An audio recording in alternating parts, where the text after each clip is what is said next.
অনেক মানুষ দেখবেন প্রশ্ন করে মালাকুল মউত একসাথে এতগুলা মানুষের জান কিভাবে কবজ করে, প্রশ্ন করে না? এখানে 10 জন, ওইখানে 10 জন, আমেরিকা 50 জন, বাংলাদেশে 100 জন, এট এ টাইম মানুষ মারা যায়। এতগুলো মানুষ কিভাবে মালাকুল মউত একা মানুষের জান কবজ করে? মালাকুল মউত আল্লাহর নবীকে বলতেছেন, ওগো নবীজি, একটা মানুষের হায়াতের জিন্দেগি যখন শেষ হয়ে যায়, আল্লাহ তাআলার আরশে আজিমে একটা গাছ আছে, ওই গাছের সাথে এক পাতা আছে, প্রত্যেকটা পাতায় পাতায় এক একটা মানুষের হায়াতের জিন্দেগি লেখা থাকে। যখন তার হায়াতের জিন্দেগির শেষ হয়ে যায়, 40 দিন বাকি থাকে, তার হায়াতের জিন্দেগির ওই গাছের পাতাটা হলুদ বর্ণ হয়ে যায় 40 দিন আগে। ওই বান্দাকে যে ফেরেশতার মাধ্যমে রিজিক দেওয়া হয়, ওই রিজিকওয়ালা ফেরেশতা 40 দিন আগে আয়েশা বইলা যায়, আল্লাহ তোমাকে 40 বছরের 50 বছরের জিন্দেগি দিয়া দুনিয়াতে পাঠাইছে, তোমার জন্য আল্লাহ যতটুকু রিজিক নির্ধারণ করছে, তোমার রিজিক খাওয়া শেষ, আর মাত্র 40 দিনের রিজিক বাকি আছে। কয়দিন? আবার যখন এইভাবে করে 1 দিন 2 দিন 3 দিন যেতে থাকে, প্রত্যেকদিন ফেরেশতা আয়েশা তার মাথার সামনে বৈশা বলে, শোনো শোনো, তোমার বাকি আছে আর 38 দিন, 37 দিন, 36 দিন। দেখেন আমার সাথে আপনাদের কথাগুলো মিলে কিনা। যখন একটা মানুষ ইন্তেকাল করবে, তার 40 দিন আগেই দেখবেন তার কথাবার্তা সবকিছু একটা পরিবর্তন চলে আসে, খাওয়া দাওয়ায় পরিবর্তন চলে আসে, খেতে পারে না। যেই মানুষ আধা কেজি চাউলের ভাত খায়, 1 কেজি চাউলের ভাত খায়, আধা কেজি গরুর গোশত, 1 কেজি গরুর গোশত খেয়ে ফেলে, ওই মানুষ দেখবেন 1 মুঠা ভাতও খেতে পারে না। তার সামনে খাবার দিলে আর খাবার ভালো লাগে না। যেই মানুষ 1-2 গ্লাস দুধ খেয়ে ফেলতো, সেই মানুষকে চামিচ দিয়ে দুধ খাওয়ানো হয়। যেই মানুষ 1-2 হালি কমলা খেয়ে ফেলতো, তাকে একটা কমলার খোসা মুখে নিয়ে একটু রস খাওয়ানো হয়। কারণ কি রে ভাই, কারণ কি? আল্লাহর নবী বলেন, আল্লাহ তাআলা তার জন্য যতটুকু রিজিক নির্ধারণ করেছিলেন, তার রিজিক শেষ, বাজেটে আর তার রিজিক নাই। আর মালাকুল মউত আয়েশা বলে, শোন, তোর বাকি আছে আর মাত্র 3 দিন। 40 দিনের থেকে কয়দিন?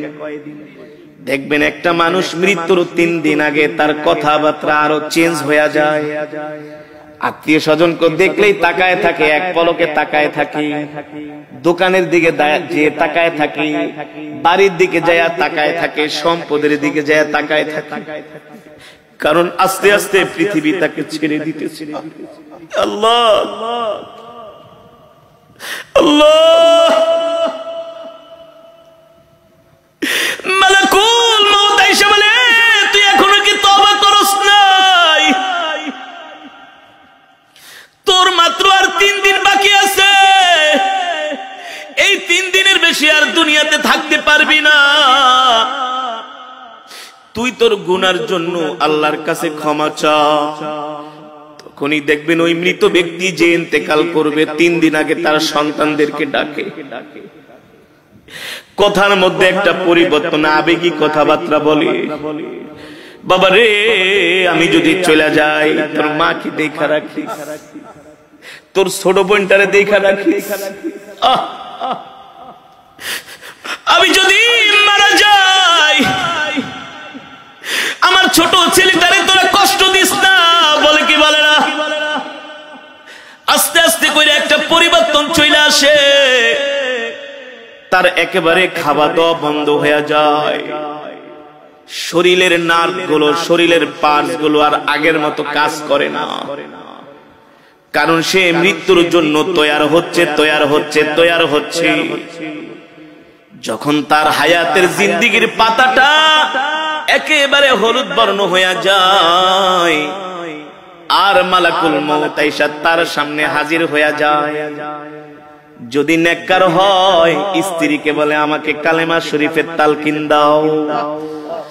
যে নেককার হবে, মুমিন হবে, আল্লাহর নবী বলেন নেককার মুমিন মৃত্যুর আগে সে জানতে পারে। এই কারণে সন্তানদেরকে বলে ওই জায়গায় আমাকে কবর দিবা, ওই জায়গাটার মধ্যে আমার জন্য কবর খুঁজা রাখবা। আর শোনো শোনো, আমার মৃত্যুর পরে বেশি দেরি করবা না, তাড়াতাড়ি আমাকে কবরে ঢুকাই দিবা। আমার মৃত্যুর পরে আমার জন্য কান্না করবা না, কান্না করবা না। যদি আমি সন্ধ্যায় মারা যাই, এশারের আগে আমাকে কবর দিয়া দিবা। এভাবে নসিহত করে, নসিহত ওসিয়ত করে।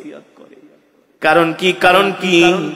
আল্লাহ নবী সরকারে দো আলম বলেন নেককার ব্যক্তির মৃত্যুর আগে সে সব জানতে পারে, সব দেখতে পায়।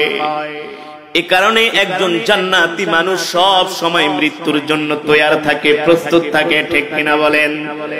কেমন তৈয়ার, কেমন প্রস্তুত? তার নখগুলো কাইটা রাখে, তার চুলগুলো কাইটা রাখে, তার লোমগুলো কাইটা রাখে, ওযু অবস্থায় থাকে।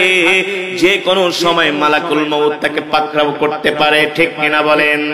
আল্লাহর নবী সরকার দো আলমের ইন্তেকালের আগে আল্লাহর নবী আম্মা জান আয়েশাকে বলে, আয়েশা রে আমার মিসওয়াকটা দাও। আম্মা জান আয়েশা বলে, আমি আল্লাহর নবীর হাতে মিসওয়াক দিলাম। আল্লাহর নবী সুন্দর করে মিসওয়াক করতেছেন। মিসওয়াক করার পরে উত্তম রূপে আল্লাহর নবী ওযু করলেন। আমি জিজ্ঞেস করলাম, ও প্রাণের স্বামী আল্লাহর নবী, আপনি এত সুন্দর করে মিসওয়াক করতেছেন, ওযু করতেছেন, কারণ কি? আল্লাহর নবী বলে, এ আয়েশা, একটু পরে আমার জান কবজ করার জন্য মালাকুল মউত আমার বাড়িতে হাজির হবে।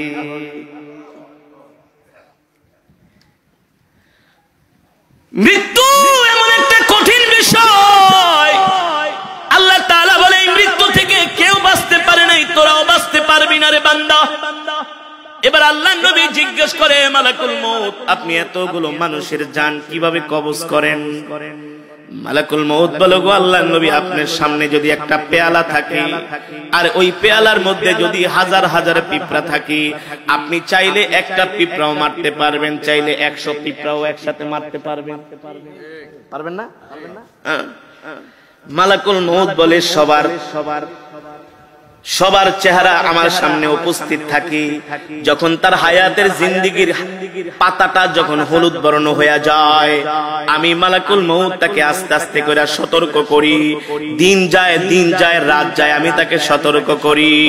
যখন তার একেবারে হায়াতের জিন্দেগীর পাতাটা আস্তে করে জমিন থেকে, আস্তে করে গাছ থেকে খসে জমিনের দিকে আসে, তখন আমি মালাকুল মউত তার জান কবজ করার জন্য তার বাড়িতে হাজির হই। হইতে পারে সেটা দুপুর বেলা, হতে পারে সেটা রাত 3টা 5 মিনিট। ঠিক কিনা বলেন? অনেক মানুষ দুপুরে মারা যায় না? দুপুর 2টা বাজে মারা যায়। আমরা মনে মনে বলি, আহ, লোকটা দুপুরের খাওয়ানো খাইতে পারলো না। আরে আল্লাহ চাইলে তো তাকে দুপুরের খাবারটা খাওয়াই মরণ দিতে পারতেন। ঠিক কিনা বলেন? আল্লাহ বলেন, না না না, ইদা জা আজালুহুম লা ইস্তাখিরুনা সাআতাও ওয়া লা ইস্তাকদিমুন। আমি আল্লাহ প্রত্যেকটা মানুষের হায়াতের জিন্দেগীর একটা সময় নির্ধারণ করছি। এ বান্দা, তোমার মৃত্যু 1 মিনিট আগেও হবে না, তোমার মৃত্যু 1 মিনিট পরেও হবে না। আমি আল্লাহ যখন নির্ধারণ করছি তখনই তোমার কেবল মৃত্যু হবে। ঠিক কিনা বলেন? এবার সাহাবীরা মৃত্যুর যন্ত্রণার কথা শুনে তারা কান্না করা শুরু করে দিলেন। আল্লাহর নবী বলে, সাহাবীরা তোমরা কান্না করো না, তোমাদের জন্য সুসংবাদ হলো, যারা মুমিন হবে, যারা জান্নাতি হবে, তাদের জান কবজ করার জন্য আল্লাহ তাআলা জান্নাত থেকে একটা সাদা রুমাল পাঠাবে। জোরে বলেন সুবহানাল্লাহ। আল্লাহ তাআলা জান্নাত থেকে একটা খুশবু দিয়া দিবে। মালাকুল মউত কি, এ মালাকুল মউত, যা এই সাদা রুমাল আর খুশবুটা নিয়ে আমার বান্দার সামনে হাজির হ। তাফসীরের মধ্যে এসেছে, মালাকুল মউত জান্নাতের মধ্যে রাইয়ান নামক একটা সুগন্ধি আছে। নাম কি? এই সুগন্ধি আর একটা সাদা রুমাল নিয়া, যিনি নেককার বান্দা, আল্লাহওয়ালা বান্দা, যিনি কোনোদিন গুনাহ করে নাই, আল্লাহ তাআলার সাথে নাফরমানি করে নাই, মানুষের হক মেরে খায় নাই, মানুষকে কষ্ট দেয় নাই, আল্লাহ তাআলার হুকুম মেনেছে, আল্লাহ তাআলার বিধান মেনেছে, মালাকুল মউত সাদা একটা রুমাল নিয়া জান্নাতের খুশবুর একটা বিশাল একটা খুশবু নিয়া ওই মালাকুল মউত আইসা মৃত্যু ব্যক্তির সামনে হাজির হবে আর বলবে, ইয়া আইয়াতুহান নাফসুল মুতমাইন্না ইরজিই ইলা রাব্বিকি রাদিয়াতাম মারদিয়া ফাদখুলি ফি ইবাদি ওয়াদখুলি জান্নাতি। আল্লাহ ডাক দিয়া বলে, এ প্রশান্ত আত্মা, এ নেককার আত্মা, এ জান্নাতি আত্মা, তুই বের হয়ে আয়, বের হয়ে আয়। আল্লাহর নবী বলেন, ওই সময় একজন নেককার বান্দার সামনে আল্লাহ তাআলা জান্নাতের দরজাটা খুলে দেন। সুবহানাল্লাহ। ছোট বাচ্চাদেরকে ইনজেকশন দেওয়ার সময় কান্না করে, ওদের সামনে একটা খেলনা ধরেন, কি কার্টুন দেখান, ওদেরকে হাসি দিয়া ওদেরকে মন ভালো করার চেষ্টা করেন, বলেন যে একটু পরেই তোমাকে একটা আইসক্রিম কিনা দিব, একটা চকলেট কিনা দিব, এই যে দেখো তোমার জন্য কত সুন্দর একটা খেলনা কিনছি। এই কথা বলার সাথে সাথে তার শরীরে ইনজেকশনটা ঢুকাই দিবেন, দেখবে সে তত ব্যথাও পাবে না, চিৎকারও করবে না। যারা নেককার বান্দা হবে, আল্লাহ তাআলা সাদা রুমালের মধ্যে মালাকুল মউতকে বলবে, জান্নাতের খুশবু লাগায় দাও, আর খুশবু লাগায় দিয়ে আমার বান্দার নাকের সামনে রুমালটা ধরো আর জান্নাতের দরজাটা খুলে দাও। এবার নেককার বান্দা দেখবে আল্লাহ তাআলা তার জন্য এত সুন্দর জান্নাত বানাইছি, যেই জান্নাতের মধ্যে হুর গিলমান তার জন্য অপেক্ষা করতেছে। 10 দুনিয়ার সমান একটা জান্নাত, জান্নাতের বাগ বাগিচা, কার্পেট, গাছপালা, জান্নাতের নিয়ামত, আসবাবপত্রগুলো দেখে সে হাসতে থাকবে। সুবহানাল্লাহ। কারণ রূহ যাইতে দেরি, জান্নাতে যাইতে দেরি নাই। তো এই মৃত্যুর সময় কেউ কি কান্না করে নাকি? কেউ কি হতাশ হয় নাকি?